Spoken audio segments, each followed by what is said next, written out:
Como anunciamos no início do programa, nós estamos recebendo as presenças do presidente da FEDERARROZ, Alexandre Velho, do presidente do Sindicato Rural de Pelotas, o Fernando Reichsteiner, e também o presidente da Associação dos Arrozeiros de Camaquã, o José Carlos Gross, para falar um pouquinho sobre arroz, para falar sobre a abertura da colheita. Aliás, vamos já de cara chamar o Alexandre Velho para falar um pouquinho dos preparativos e também do conteúdo que teremos lá em Capão do Leão, faltando aí exatamente, né, Alexandre, um mês para o início da abertura do arroz. Amigos, bem-vindo. Eu tenho aqui antes de serem três dirigentes, três dedicados produtores rurais, os quais eu saúdo e desejo boas-vindas. Bom dia, Alexandre. Bom dia, Alex. Me escuta bem por aí? Muito bem, amigo. Muito bem.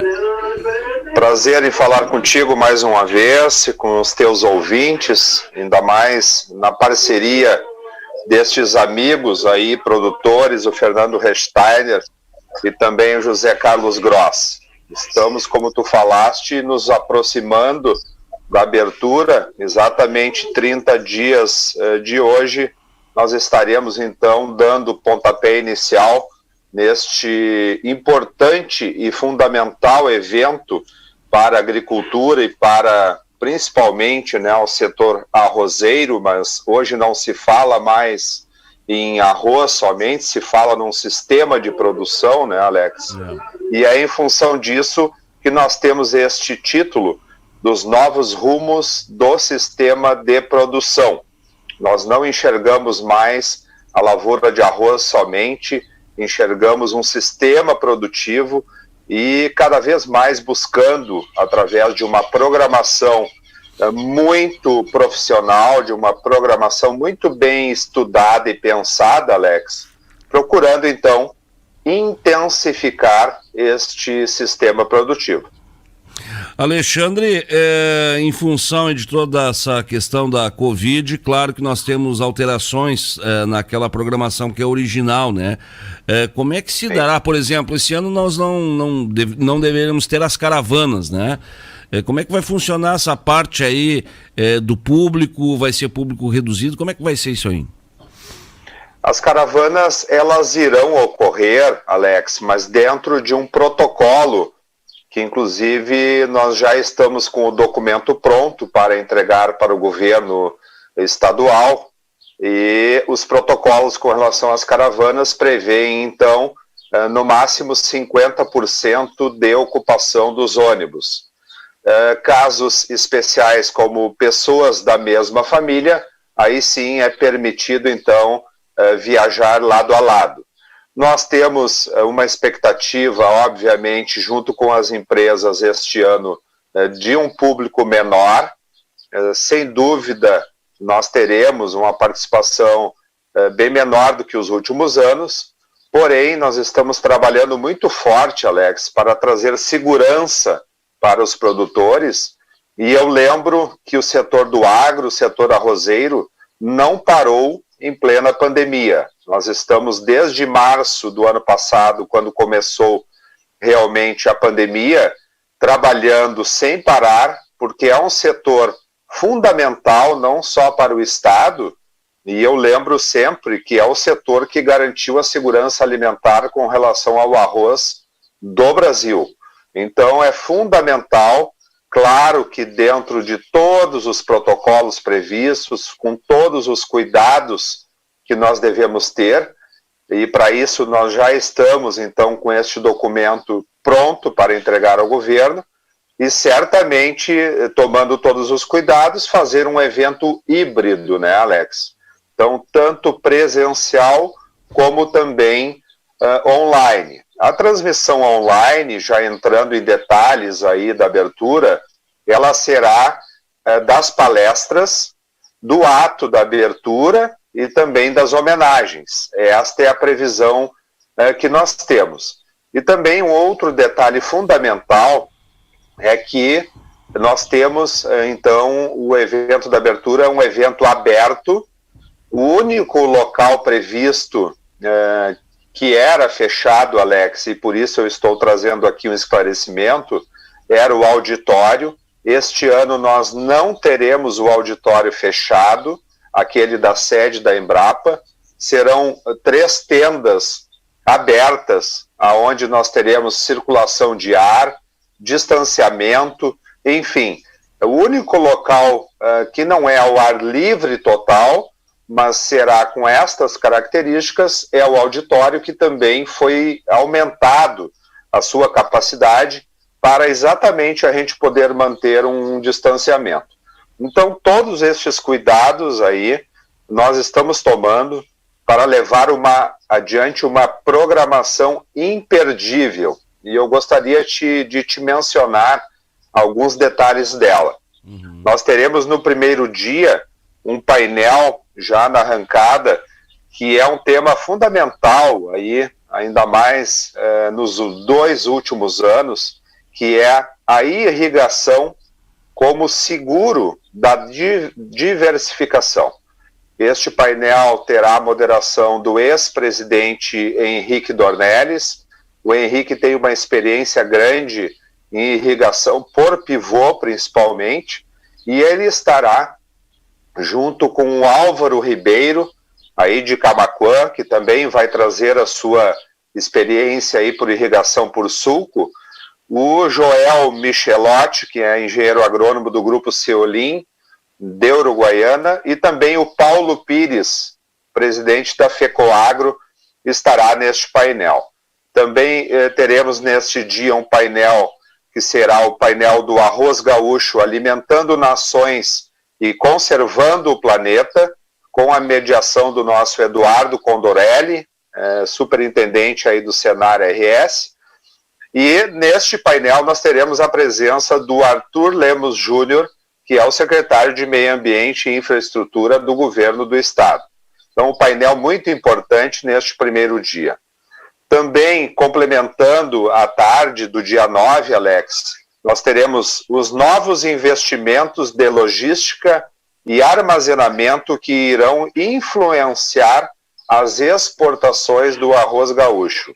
Este tema não teria como estar fora da abertura, em função da importância que ele tem. Nós teremos a mediação do Fernando Estima neste painel, junto com o Fernando Fuscaldo Júnior, que é o presidente da TLA, né, do Terminal Logístico do Arroz, lá em Rio Grande, antiga CESA, e também do Guilhermo Henrique Dalson Júnior, que é da CCGL. Então, um tema fundamental aí, encerrando o primeiro dia da abertura. Eu lembro também de um detalhe importante que eu quero comentar, Alex. Pois não. Que o auditório, nós teremos a satisfação de inaugurar uma placa e daremos o nome deste auditório, Auditório Frederico Costa.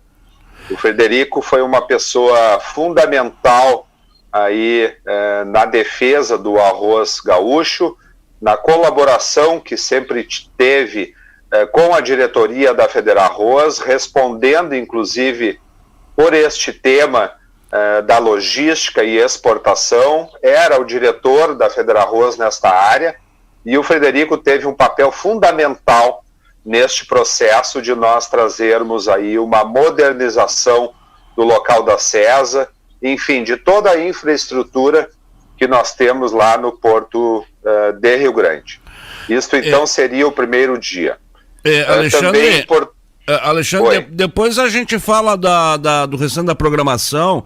Tu acabou de responder um questionamento que eu e o Gross fazíamos aqui sobre a questão do auditório. Portanto, então, esse auditório ao ar livre, né, aberto, imagino que é uma tenda que vai ter o nome do Frederico Costa. Isso aí também é bom até para o pessoal vislumbrar, né, o que ele vai ter lá. Eu quero chamar o Fernando, viu, Alexandre, para perguntar para ele também como é que está aí em Pelotas, já que Capão do Leão está praticamente aí junto, né, a Pelotas, e em que cenário, em que circunstâncias, já abrindo também, Fernando, esse debate aí para a questão conjuntural do arroz, como é que acontece essa abertura nesse momento, depois de um ano muito satisfatório de preços, né, amigo? Bom dia, bem-vindo ao Conexão Rural. Bom dia, Alex, bom dia, Alexandre, Gross, bom dia aos ouvintes do Conexão Rural, uma satisfação voltar ao programa, viu, Alex? Toda nossa. A expectativa em relação à abertura da colheita e a expectativa em relação à próxima safra é a melhor possível, Alex. Como tu colocaste muito bem, estamos vindo de um ano de preços satisfatórios. O que nós temos de indicação em termos de mercado para frente é uma manutenção do mercado muito aquecido, muito forte. E o grande desafio, Alex, que eu enxergo esse ano para o produtor de arroz aqui, não só da nossa zona sul, mas do estado como um todo, é o desafio produtivo. E eu digo isso porque essa seca, que mais um ano assola o estado do Rio Grande do Sul, ele vem trazendo, sim, uma preocupação em relação a uma série de lavouras aqui na nossa região e em algumas regiões do estado. Para que o nosso ouvinte tenha uma ideia, aqui na Zona Sul nós somos, certamente, a região do estado mais privilegiada em termos de recursos hídricos e começamos a vislumbrar uma preocupação em relação à irrigação das nossas lavouras de arroz. Nós temos alguns produtores que dependem da irrigação com a água da Lagoa dos Patos e de alguns arroios contribuintes dessa lagoa, e o processo de salinização aqui ele está muito forte, Alex. Para que você tenha uma ideia, nessa semana nós já temos produtores suspendendo a irrigação da lavoura de arroz em função da salinização dos mananciais. E nós estamos podemos dizer, na metade do período de irrigação das nossas lavouras. Isso é então temos sim preocupação em relação à produtividade e à continuidade de irrigação dessas lavouras. Da mesma forma, aqueles produtores que são dependentes da Lagoa Mirim, não há falta d'água na lagoa, mas há uma dificuldade muito grande de se acessar a água da lagoa. Para que se tenha uma ideia, as escavadeiras que tradicionalmente trabalham na região, nas lavouras de arroz, estão praticamente monopolizadas na lagoa, tentando fazer com que a água chegue aos levantes de irrigação dos produtores. Então, é uma preocupação, isso vai certamente aumentar o custo de produção desses produtores, está trazendo uma descontinuidade do processo de irrigação, que certamente pode causar algum dano de produtividade lá adiante. Então, há um temor hoje, Alex, em relação à produtividade e à irrigação das lavouras da região. Em termos de mercado, como colocaste, estamos com uma perspectiva muito boa pela frente em termos de preço, inclusive com a abertura de novos mercados aí que estão vindo pela frente, e a grande preocupação nesse momento é sim com a produtividade das nossas lavouras, com o processo de irrigação da cultura que está num momento extremamente delicado aqui na região, Alex. Obrigado, Fernando. Eu chamo o nosso Gross, José Carlos Gross, para falar também sobre qual o momento, né, que essa abertura acontece. A preocupação do Fernando não é muito diferente da nossa aqui da região. Temos aí essa preocupação hídrica, digamos assim, né? Gross, bom dia. Bom dia a todos os ouvintes, bom dia ao nosso presidente, o Alexandre, o Fernando, o Zé Carlos Pires, que agora está com nós aqui, grande amigo, e bom dia a todos. Na verdade, como diz o Fernando, a nossa região aqui não está, talvez, com um problema tão sério, Fernando, quanto vocês lá ainda, mas já estamos pegando, porque quando saliniza aí em Pelotas, o sal começa sobe, a subir, né? E ele vem vindo para cá. E a barragem aqui também do Arroio, a barragem do Arroio Duro também, nós viemos de 2 anos praticamente aí já com níveis baixos e não temos aí uma precipitação que trouxesse uma elevação maior dos níveis. Então também estamos sofrendo nesse aspecto de restrição já de água em algumas lavouras, mas a UD aqui tem um perímetro muito bem controlado, então eu diria até que é um dos perímetros com melhor controle que existe. Então os canaleiros, que a gente chama, o pessoal que vai para o fim do canal, ele controla muito bem as entradas e saídas de água. Então eu vejo que o trabalho que a UD faz vai nos permitir um tempo maior de irrigação. mas também temos o rio Camaquã, que está muito baixo também o seu nível, né? Então, por exemplo, vou dar um exemplo da minha lavoura. Nós lá hoje, em alguns momentos, fizemos o seguinte: 3 dias de água para ti, para um dos arrendatários, naqueles 3 dias, 3 dias de água para outro arrendatário. Então, para evitar que ainda estamos no período então de pré-maturação, digamos assim, ou não entramos ainda no período reprodutivo total, então ainda conseguimos fazer esse manejo d'água.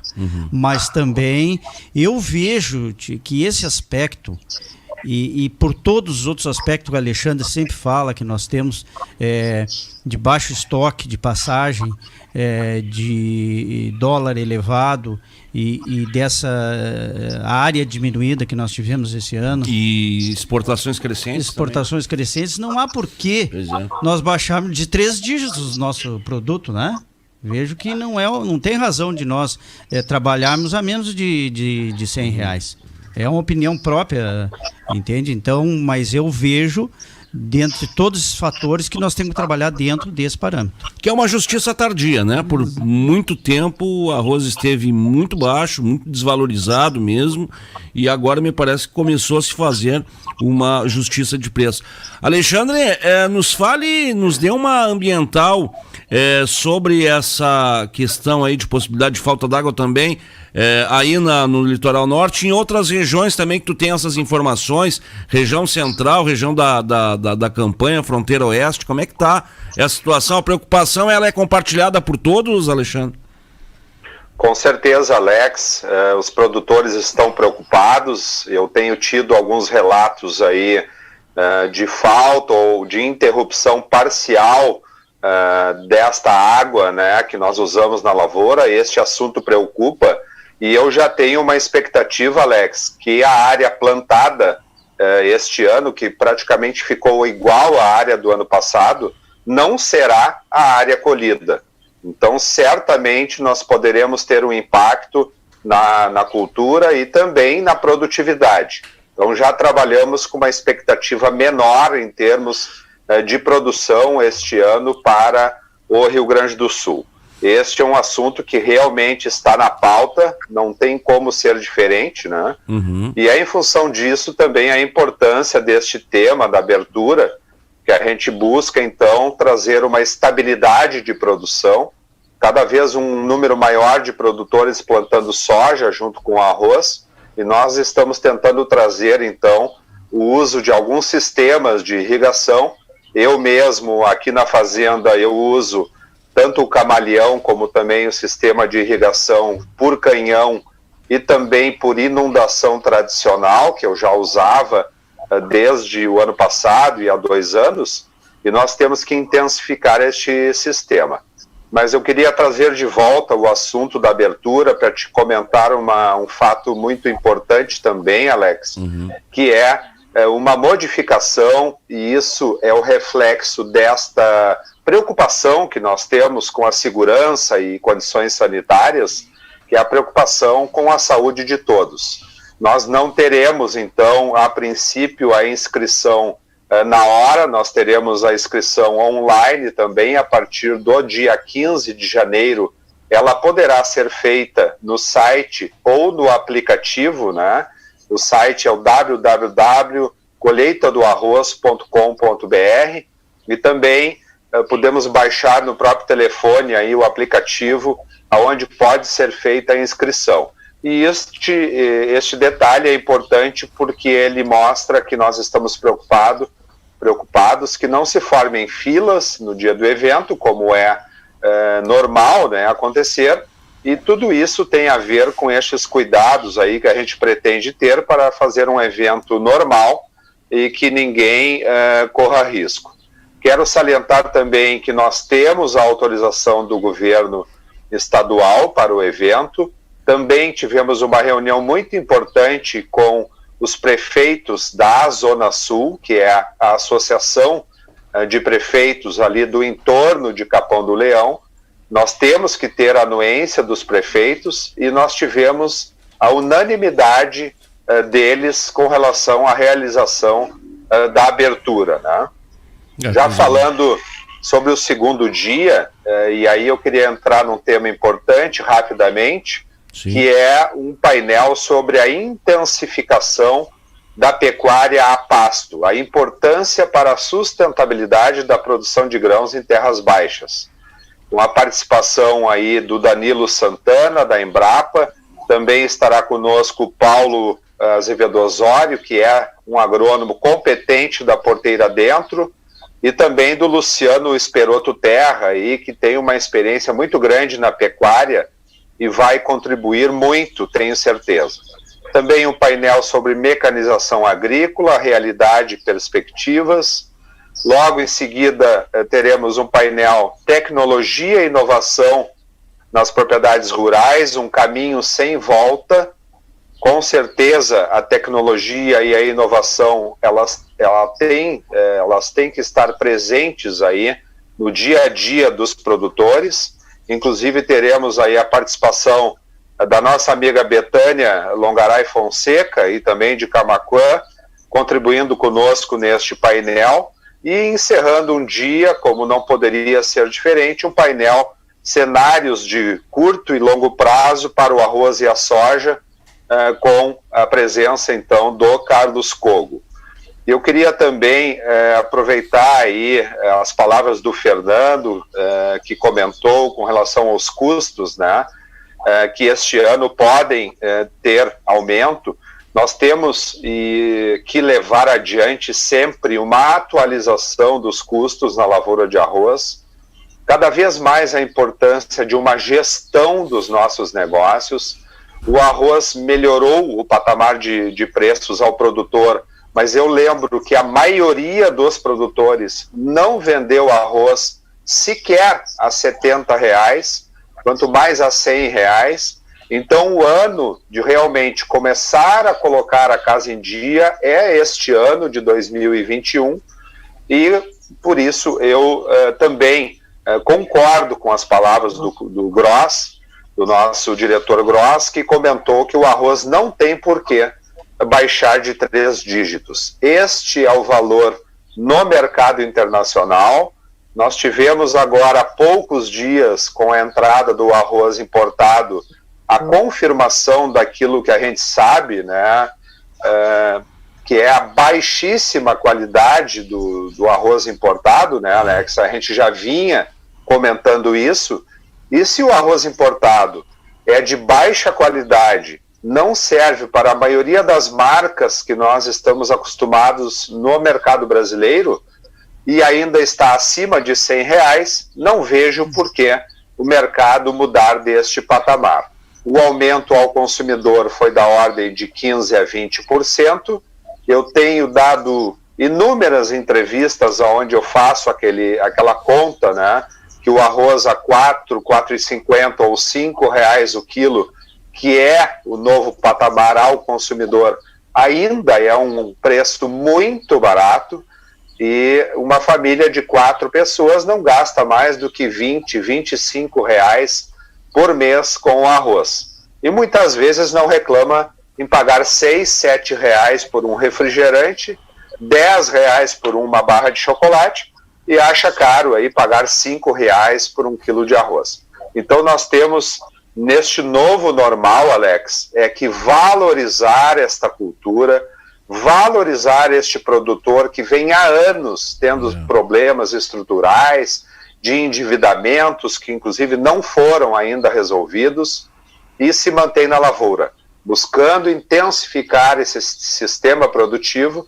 e com isso se manter na atividade. Nós precisamos cada vez mais de informação, de troca de experiências. Este ano nós não teremos o dia de campo do IRGA, então a grande oportunidade que o produtor tem na arrancada de 2021 para se atualizar, para realmente buscar uma eficiência no seu negócio, é participar da abertura e ver em loco aí mais de 30 vitrines tecnológicas das empresas que estão participando. E também este ano a participação importantíssima das universidades, aí a UFPEL e também a Universidade de Santa Maria.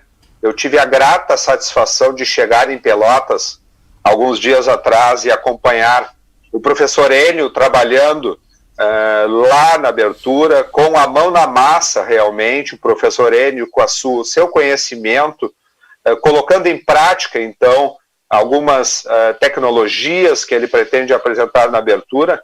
Então, este trabalho é fundamental, Alex, para nós buscarmos eficiência e cada vez mais sustentabilidade nos nossos negócios.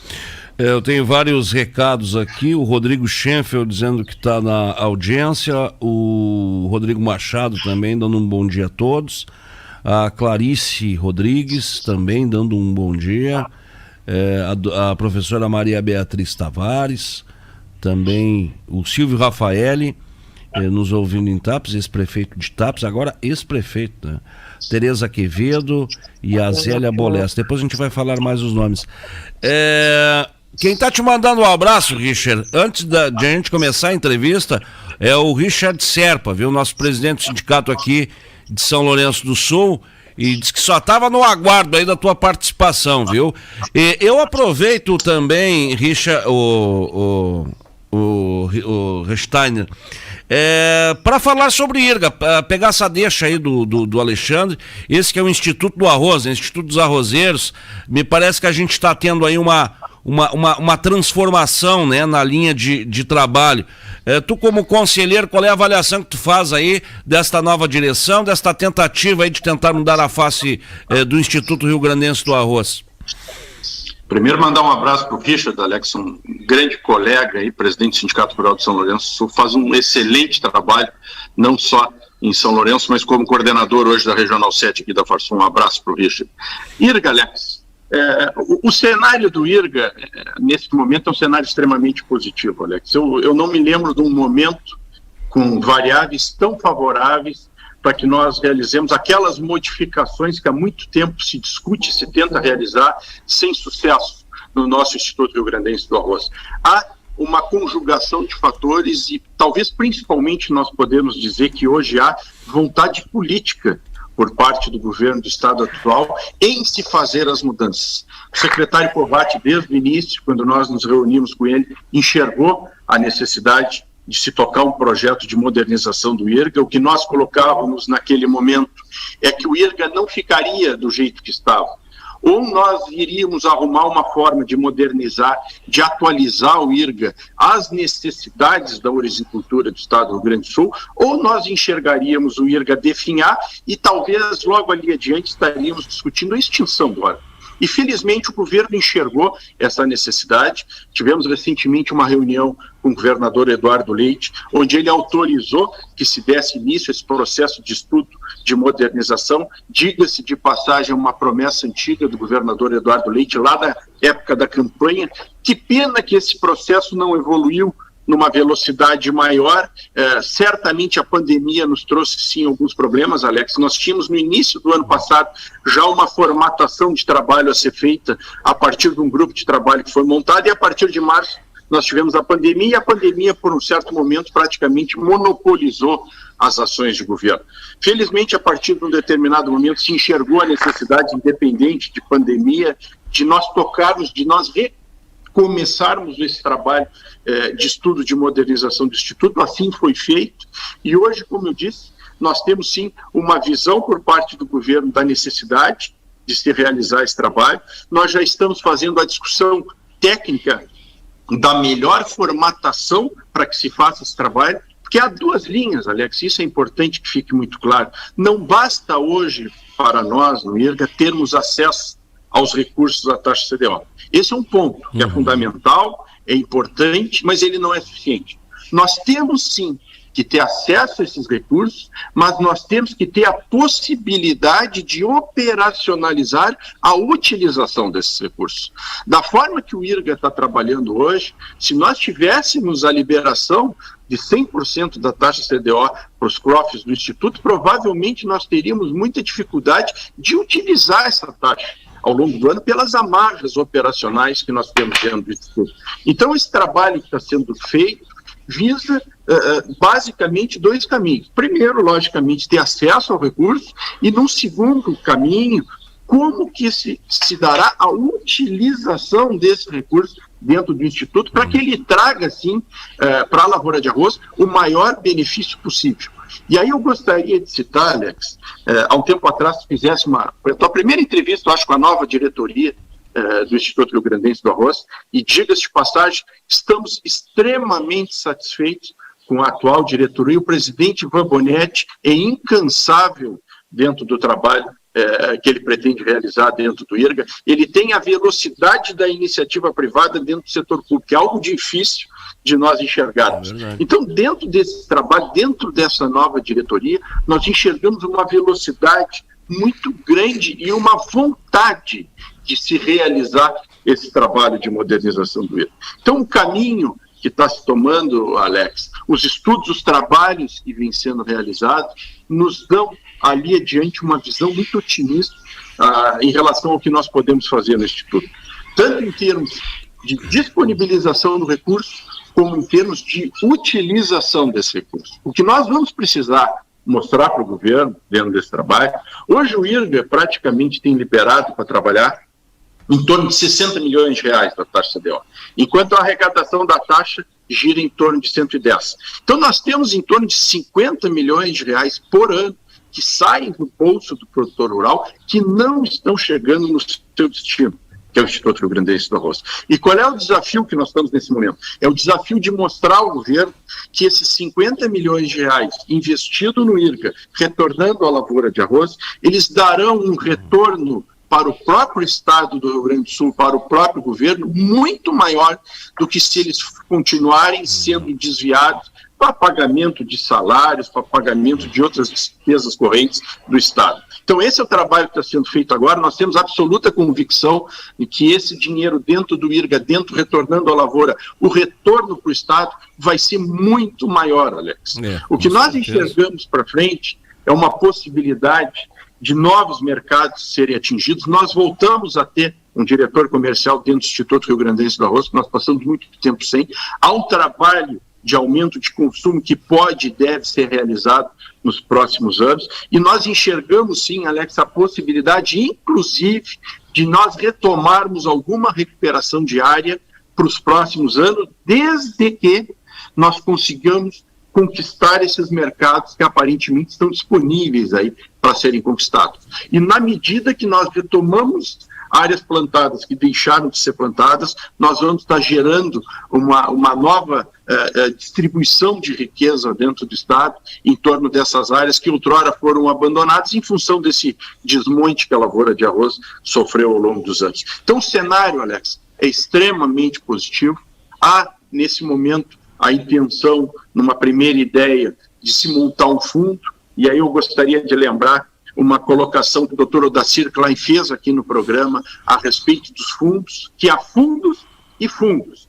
E nós temos que ter a inteligência, a sensibilidade de enxergarmos um fundo que realmente vá suprir a necessidade do IRGA e a suprir a necessidade da lavoura de arroz. E o que se imagina nesse momento, e nós temos um case de sucesso aqui no Estado, que é o Fundez, que é um fundo que efetivamente funciona, administrado pelo presidente Rogério Kerber, nosso amigo, montar um fundo aos moldes do Fundez, onde esses 50 milhões, em torno de 50 milhões de taxas CDO, que não estão sendo acessados ao caixa do IRGA, possam ficar nesse fundo à disposição do Conselho e de entidades representativas dos produtores para que esse recurso possa ser administrado, direcionado à lavoura de arroz do Estado do Rio Grande do Sul. Então o momento é muito bom, é um momento de muito trabalho, Alex, e nós esperamos aí nas próximas semanas estar preparando esse trabalho. O presidente Ivan Bonetti está conduzindo a organização desse trabalho a ser apresentado ao governo do Estado, para que a gente possa finalmente tocar adiante essa modernização do Instituto. Alex. Zé Carlos Pires, a tua contribuição, nosso embaixador do arroz em Brasília, viu, Alexandre Velho e Fernando. Bom dia, Zé. Bom dia. Só tem craque, né? Por isso que aumentou essa da audiência. O Fernando, o Alexandre, o Gross. Bom, são os craques da cadeia. Eu tô igual, apesar da minha idade, eu tô igual o Zagallo da Copa de 70, né? Não fez absolutamente nada, os caras jogavam sozinhos. Lógico, é a tua vantagem. Bom dia, Alex. Bom dia. Bom dia, ouvintes da Conexão Rural, bom dia, meus amigos. Tu sabes que eu aprendo quase que diariamente com esse pessoal, viu? Nesse período que eu tenho convivido com eles, tá? É impressionante o que já aconteceu, o que eles fazem acontecer. Tá? E falando em arroz, eu acho que essa discussão aí de balizar o preço, entendeu? Acima de R$100, essa é a grande jogada do vendedor. Tá? Eu acho que está na época agora, está na hora do vendedor. Tá? Veja que o preço internacional, ele entra no Rio Grande do Sul, o preço de arroz é R$105. Tá? Por que nós temos que vender a menos de R$100? Não podemos, de jeito nenhum. E outro comentário que o Fernando fez sobre o sal na Lagoa dos Patos, eu vou recordar o que aconteceu em 2010. No gabinete do deputado Mendes Ribeiro, na época, nós criamos um mapa hídrico da região sul. Tá? E ali, entendeu? Dentro de todos os levantamentos que se fez, Rio Piratini, enfim, todos, entendeu? Rio Camaquã, Velhaco, Ribeiro, e nós levantamos a possibilidade, Fernando, de nós fazermos uma eclusa próximo a Rio Grande, entendeu? Já prevendo o problema do aumento do mar, porque o mar vai botar sal dentro da lagoa um dia, entendeu? E aí, será que não está na hora de nós começar a pensar nisso? Entendeu? É um projeto internacional, né? Nós fazermos uma eclusa ali, tá? Muito bem, mas olha aqui, ó, eu vou dizer para vocês que a festa, nessa festa nossa do evento já está na rua, se ouve muito e vai ser um sucesso.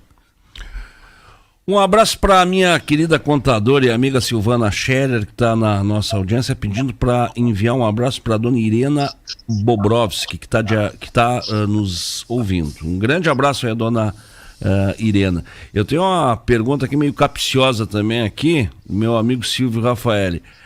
A taxa CDO não acompanha o preço do arroz? Antes de perguntar para ti, Gross, eu vou dizer o seguinte: não vamos inventar mais coisa pro produtor pagar, né? A taxa já não está vindo em sua integralidade, né? Então, deixa assim. Mas é que a taxa CDO ela tem uma outra referência, não é necessariamente o preço do arroz, né, Gross? Não sei como é que funciona, né? O Fernando responde essa aí para nós, Fernando. O Fernando?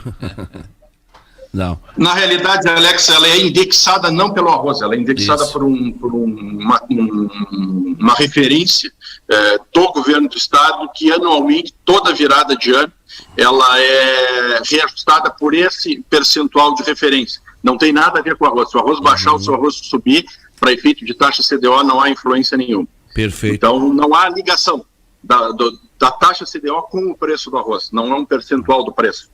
Ela é um valor indexado para esse índice do estado que anualmente ele é corrigido. Então nós não temos ligação com o preço do arroz. Alexandre, tu tens os números da entrada de arroz, esse que foi liberado para importação? Eu tenho, Alex, os números. Na verdade, esses números estão sendo fechados, mas passou ligeiramente de 1 milhão de toneladas. O número a mais, ele foi em função, obviamente, da isenção da taxa, né, que nós tivemos, da TEC, mas não foi um número expressivo, acabou entrando menos arroz do que aquelas 400 mil toneladas aí autorizadas pelo governo. E isso se deve a dois fatores. O primeiro deles, é claro, o preço, né, um preço praticamente igual ou até ligeiramente acima do que estava no mercado interno, e também a questão da qualidade. Quando o arroz começou a entrar, muitas empresas acabaram repassando para outras empresas estes produtos porque não serviu para suas marcas. Então foi isso que acabou ocorrendo, e nós tínhamos a certeza que não iria ser renovado, como a indústria de Minas começou a cogitar um pedido de renovação da isenção da TEC, porque não havia necessidade. A própria indústria gaúcha e as cooperativas se posicionaram totalmente contra este pleito, e nós temos então a expectativa da entrada da safra em seguida, tanto daí do Mercosul, como também a safra de Santa Catarina já iniciando, e agora em fevereiro nós entramos com tudo aí, colhendo esta lavoura que representa 70% da produção nacional, que é a lavoura gaúcha, né, Alex? Eu tenho ainda... Alex, sim. Se tu me permitir, claro. Num primeiro momento, quando essa TEC foi retirada, nós nos manifestamos contrários e continuamos contrários à retirada da TEC, não havia necessidade, na nossa maneira de ver, de retirar a TEC, mas ela acabou servindo para alguma coisa. Se nós tínhamos alguma dúvida que esse arroz de fora não servia para o consumidor brasileiro, agora nós não temos mais dúvida. Agora nós temos certeza que esse arroz não serve. O padrão, o nível de excelência que nós produzimos arroz aqui no estado do Rio Grande do Sul não traz qualquer risco de competição com esse arroz que vem de fora. Como o Alexandre colocou bem, algumas indústrias que prezam por qualidade e que importaram esse produto acabaram revendendo esse produto para terceiros porque não tiveram coragem de colocar esses produtos nas suas marcas, porque estariam queimando a sua marca, queimando a qualidade que nós tanto prezamos do nosso arroz do estado do Rio Grande do Sul. Então acho que serviu para deixar isso muito claro, né? Fernando, esse arroz... O nosso arroz. Pois é, mas esse arroz que a gente está falando, ele vem necessariamente da América do Norte, né? E esse nosso arroz aqui da América do Sul, o paraguaio também, em que proporção entrou aqui e o que influenciou? Esse influencia, Alex, até porque o arroz paraguaio, boa parte dele são variedades do nosso IRGA, né? Então isso eu até aproveito esse teu gancho, é algo que nós vamos ter que trabalhar ali na frente nesse processo de modernização. Hoje, a realidade é que o produtor gaúcho está financiando a pesquisa gratuitamente para que os nossos concorrentes do Mercosul puxem essas variedades para si, plantem essas variedades e nos remetam esse arroz para concorrer com o nosso produto interno. Então nós temos que montar um sistema de royalties para que o Uruguai, Argentina, Paraguai quiserem plantar as variedades do nosso IRGA, e certamente eles farão isso em função da qualidade dessas variedades, que no mínimo eles paguem um royalty para o Instituto Rio Grandense do Arroz, o que não vem ocorrendo hoje. Na realidade, como eu disse, o produtor gaúcho está financiando a pesquisa que vem sendo utilizada pelos nossos colegas aí do Mercosul praticamente sem custo algum de royalty ou de remuneração por parte dessa pesquisa. Agora, em relação ao mercado, voltando um pouco, Alex, esse ano nós tivemos algumas modificações. Deu uma trancadinha aí o Fernando. Posso contribuir, Alex? Claro, perfeito. Com relação ao Mercosul, né, nós temos uma expectativa de uma paridade alta este ano, em função que o dólar, que deu uma recuada próximo de R$5, voltou a reagir, voltou a se elevar. Isso traz uma dificuldade ao Paraguai, colocar arroz, principalmente em função da logística em São Paulo e em Minas, né? Mas, e também nós temos um problema muito sério de água. Eu tenho conversado com o Rodrigo sobre isso, com o Rodrigo Schenfel, né? Um problema muito sério também no Paraguai, que pode ter uma quebra na sua safra. E voltando um pouquinho atrás, o meu sinal também andou dando uma caída aqui, durante a fala do meu parceiro e amigo José Carlos Pires. Então quero deixar aqui o meu abraço para ele. Só por um programa destes, né, com esta audiência, que ele sai de Arubaré, senão ele não sai da sombra da figueira, da beira da lagoa. Então realmente importante aí que o Pires continue e esteja sempre contribuindo conosco. Mas essa tua queda é normal, viu? Onde é que o Zé chega, ele derruba o planeta, ele é igual o Grêmio, viu? Apesar de ser colorado. Fernando, complemente. Pois é, Alex, o que eu comentava? Eu comentava que no mês de março, quando começou a pandemia, havia um temor de desabastecimento e rapidamente isso foi desfeito. Ficou muito claro que a agropecuária gaúcha brasileira tem condições de suprir não só a demanda interna, mas principalmente também uma demanda externa por alimentos. Mas naquela época, nós tivemos no mês de março um aumento de 70% no consumo de arroz aqui no nosso país. E justamente aconteceu isso porque a população correu para comprar um produto que tinha um custo-benefício melhor, e um produto que pudesse ser armazenado por um longo período sem qualquer risco de deterioração. Então, o arroz acabou sendo o carro-chefe dentro desse processo de segurança alimentar que a pandemia trouxe. E o que nós enxergamos, Alex, é que houve essa modificação no padrão de consumo. Com as pessoas ficando mais em casa, com as pessoas passando a trabalhar em home office, o consumo do arroz retornou a patamares de outras épocas.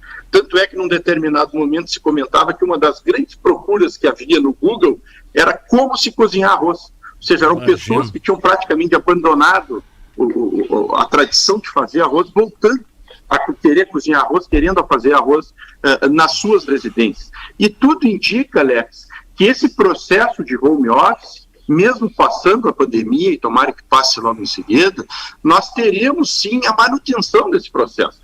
O que nós estamos vendo hoje, e o mercado da construção civil nos mostra isso, nós temos prédios de escritórios sendo abandonados, e as novas construções residenciais vêm trazendo uma peça extra, que é o escritório.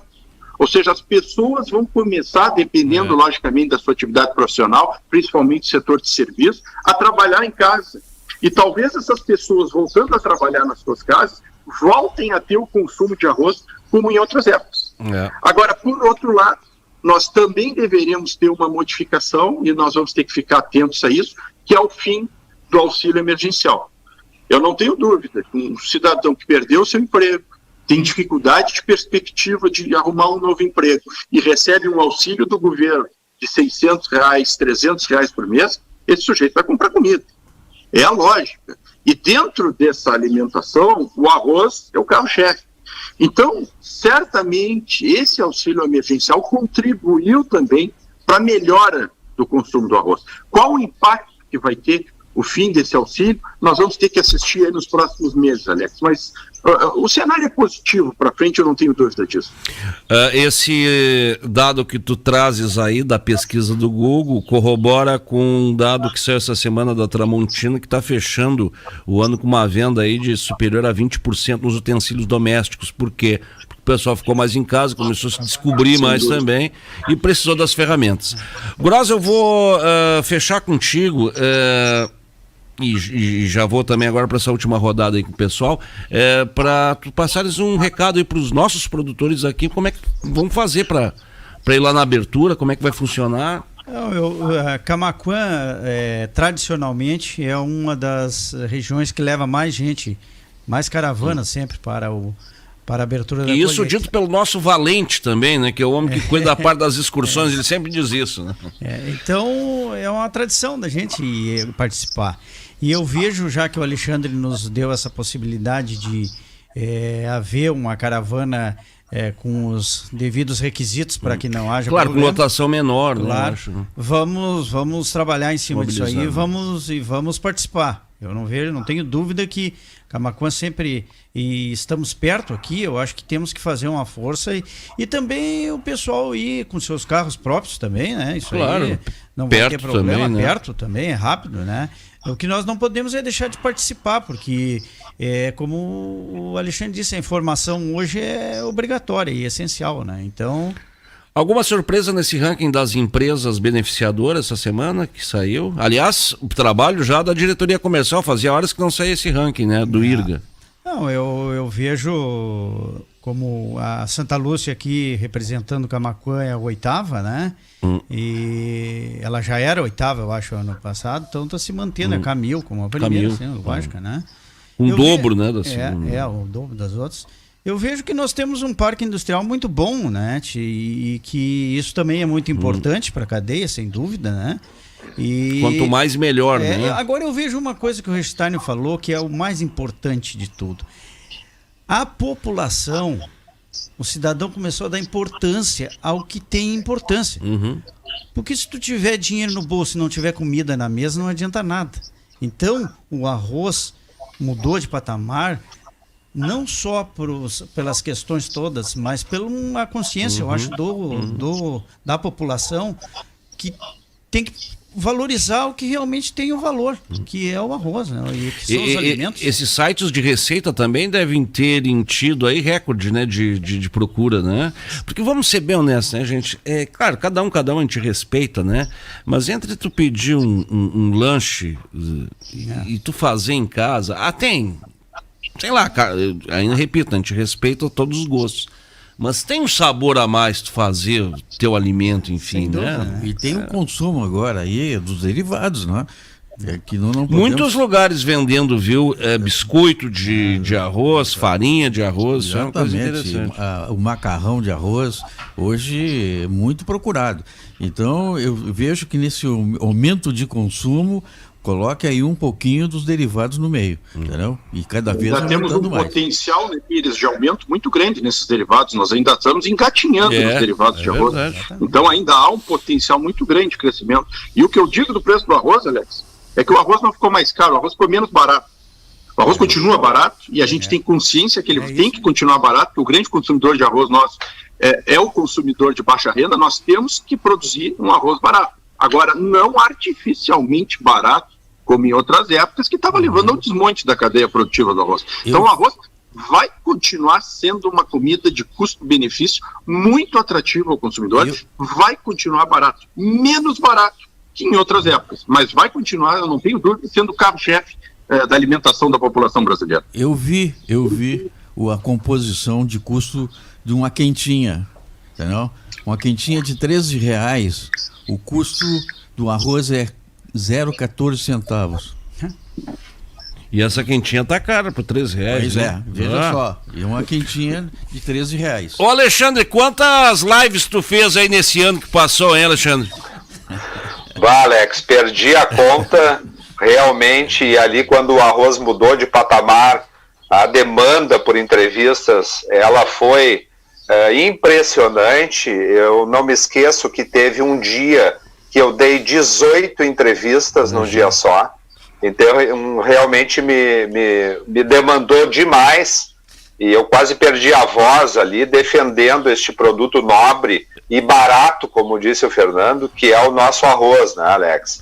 Então, cada vez mais mostrar a importância que neste prato tradicional do brasileiro, o arroz, feijão, a proteína e a salada, o arroz é mais barato do que a alface. Então, não precisa dizer mais nada, né, Alex? Nós temos que valorizar este produto que é exportado para mais de 100 países. Que pena, né, Alexandre, que essa demanda por entrevistas, ela com certeza aconteceu naquele momento que o arroz estava lá em cima. Ao contrário, a demanda é pequena, é baixa, mas é aquele negócio, né? Dentro do jornalismo sempre diz, né? É notícia quando o dono morde o cachorro e não o contrário. Né? Mas eu vejo isso como foi uma grande oportunidade, na verdade, da sociedade, Alex, dos consumidores conhecerem mais a realidade. Eu tenho dito que neste novo normal, uma mudança que vai ocorrer é a valorização do produtor rural, não só do produtor de arroz, mas do agropecuarista, né?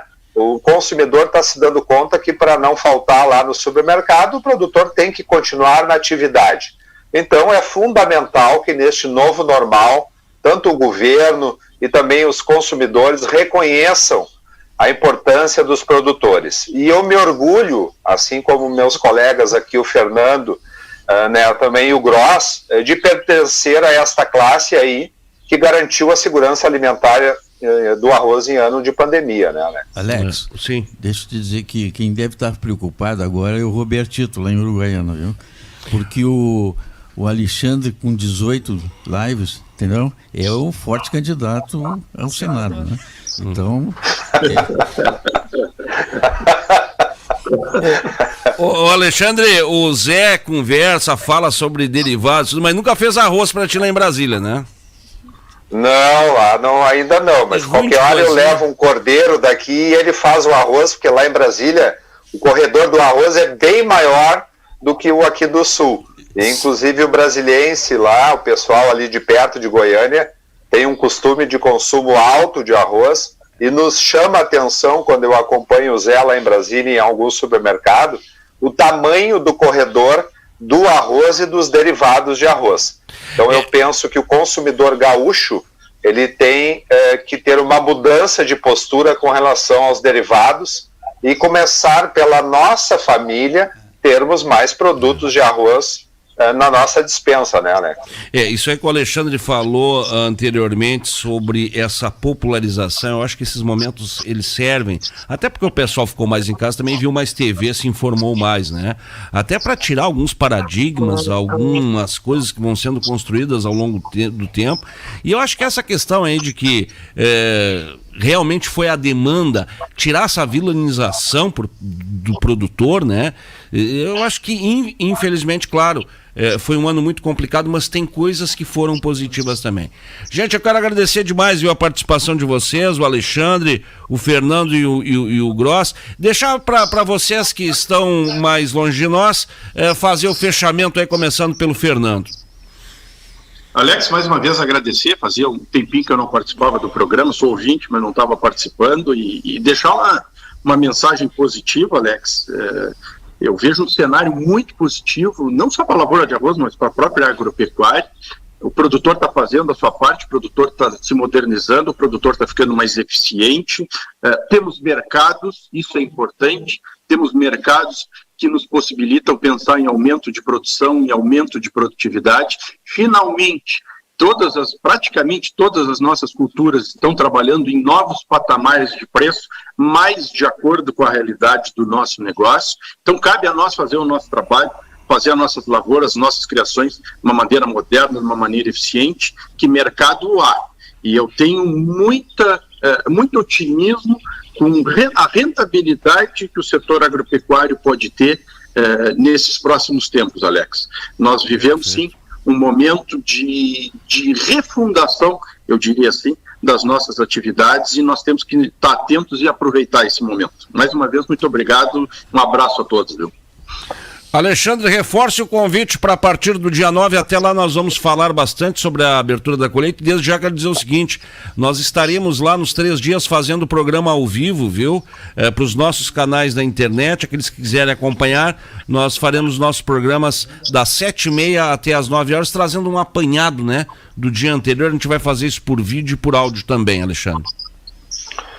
Ok, Alex, muito bom. Na minha fala final, eu quero colocar um agradecimento mais do que especial ao André Matos e à sua equipe.